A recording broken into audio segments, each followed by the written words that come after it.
வெற்றிக்கு ஒரு நாள் சலிப்பாயிருந்தது. அவன் சன்னல் வழியே வெளியே பார்த்தான். பூச்செடிகள் நிறைந்த ஒரு சிறிய தோட்டம்.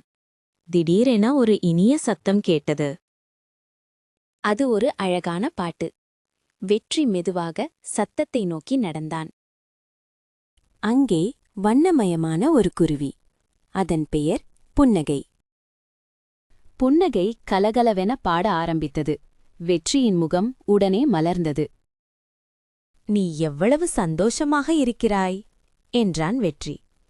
"என் பாட்டு எல்லோருக்கும் மகிழ்ச்சி தரும்" என்றது புன்னகை. "வா, என் பாட்டியை சந்திக்கலாம்." பாட்டி வீட்டின் மூலையில் உட்கார்ந்திருந்தார்கள். பாட்டி எதையோ யோசித்துக் கொண்டிருந்தார்கள். புன்னகை பாட்டியின் அருகில் பறந்து சென்றது. சின்ன புன்னகை இனிமையாக பாட ஆரம்பித்தது. பாட்டியின் கண்களில் அது. சின்ன புன்னகை இனிமையாக பாட ஆரம்பித்தது. பாட்டியின் கண்களில் ஒரு மெல்லிய ஒளி. அவர் முகத்தில் ஒரு பெரிய சிரிப்பு வந்தது. "அற்புதம்! இந்த பாட்டு என் மனதை மாற்றியது." "இன்னும் நிறைய பேர் கவலைப்படுகிறார்கள்" என்றான் வெற்றி. இருவரும் தெருவில் நடக்கத் தொடங்கினர். அங்கே ஒரு உழவர் கவலையாயிருந்தார்.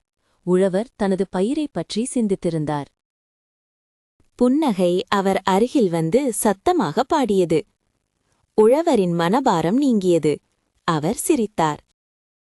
புன்னகை வானில் பறந்து சென்றது.